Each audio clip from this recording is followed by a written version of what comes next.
Welcome to your Barbados Today evening news update for Wednesday, January 30th. Thanks for joining us. I'm Fernella Wedderburn. Barbados' economy is forecasted to be flat this year after slightly contracting in the final 3 months of last year due to a weak performance in the tourism sector. Central Bank Governor Cliviston Haynes made the disclosure in a review of the island's economic performance for 2018, which he described as challenging.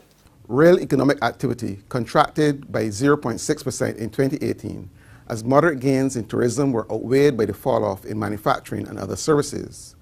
Tourism output slowed to an estimated 0.6% from 2.2% in 2017. Long-stay arrivals were 2.8% higher than the previous year, owing to intensive marketing and an increase in airlift. However, the expansion in the sector was contained because the average length of stay declined, a result of the increase in the shorter staying visitors from the United States market.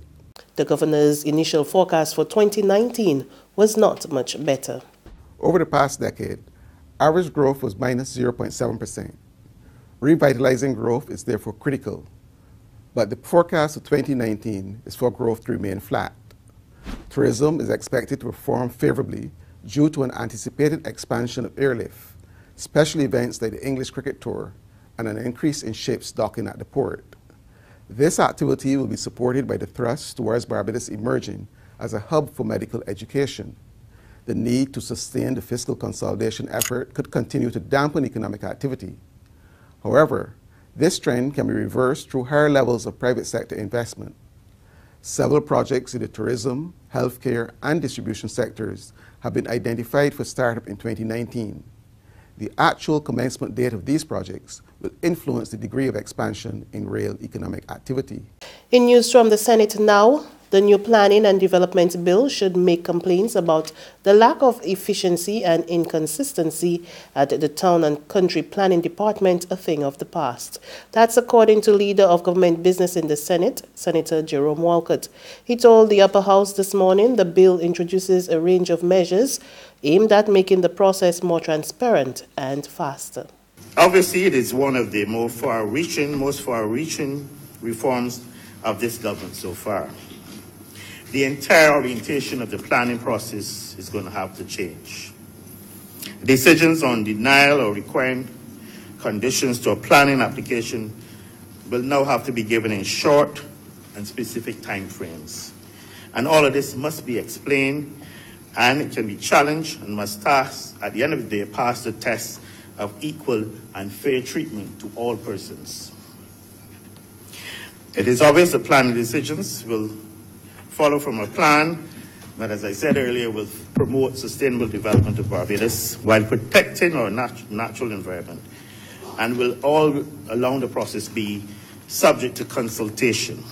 However, outspoken opposition Senator Caswell Franklin, in his contribution to the debate, said he was not in favor of the bill on the grounds that it had been rushed. This bill doesn't need to be rushed. This is something, and on this little Papi Show stuff at Sherburne and Barbados and stuff, does not replace careful study.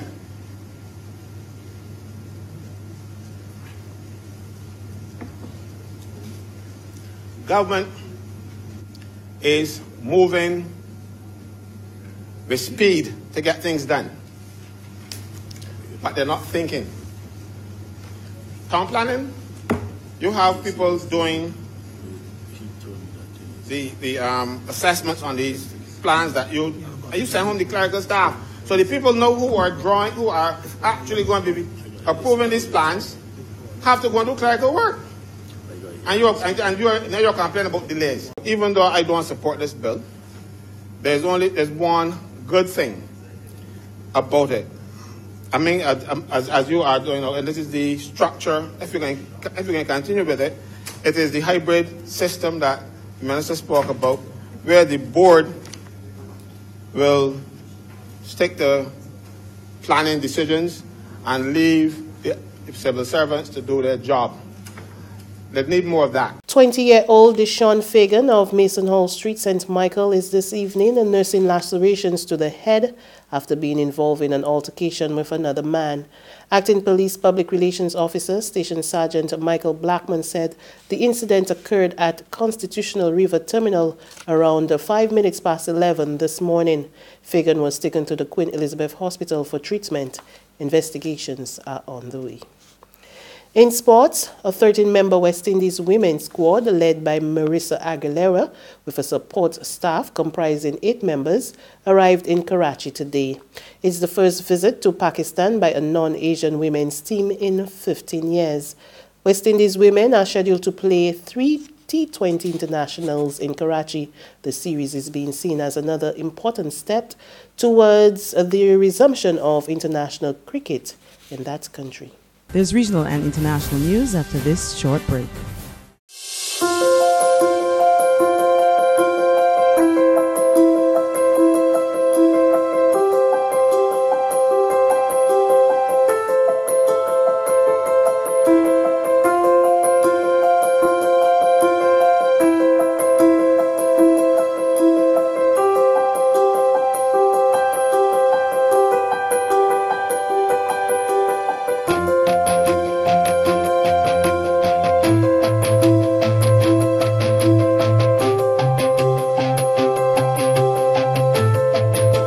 Barbados Today, news you can trust. To news from the region, the first female chairman of Jamaica's 75-year-old police federation has been sacked. Arlene McBeam, a vocal police corporal, was removed from the post by the federation's executive following a no-confidence motion. Her dismissal has sent ripples throughout the Jamaica Constabulary Force and came after 2 days of an extraordinary meeting with delegates. Last year, McBeam was involved in a major standoff with government over police wages, oftentimes using confrontational language to express her frustration over negotiations. A settlement was eventually reached, though details have not yet been disclosed. On the international front, cities are all but shutting down across the U.S. Midwest as the region shivers in a deadly cold snap known as a polar vortex. At least 7 people have reportedly been killed in several states as a result of the Arctic weather. More in this Reuters TV report. The sun rose and the mercury plummeted Wednesday. An Arctic blast called the polar vortex brought life-threatening cold to a swath of the U.S. from North Dakota to Tennessee. In Chicago, temperatures could hit negative 40 degrees in both Fahrenheit and Celsius. Chicago braced for one of its coldest days on record, according to the National Weather Service. The city canceled schools for nearly 400,000 students. More than 2,000 flights were canceled out of the city's O'Hare and Midway international airports, according to the flight tracking site FlightAware. And the cold is stretching across the Midwest. The mayor of Indianapolis urged residents to stay indoors. Even 10 minutes of exposure may very well be harmful. Dashcam footage from a trucker outside Grand Rapids, Michigan, gave a snapshot of the hair-raising road conditions. About just got caught in a giant wreck.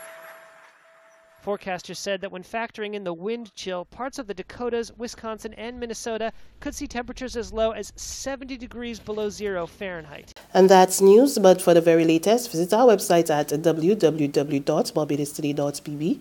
You can also subscribe to our e-paper, email updates, or like us on Facebook, and sign up for our breaking news alerts via WhatsApp. We're also on Izumi Media and bus terminals, as well as screenplay at supermarkets and gas stations near you. And you can also hear us on Mix 96.9 FM and Capital Media HD 99.3 FM. I'm Fernella Wedderburn. Good evening.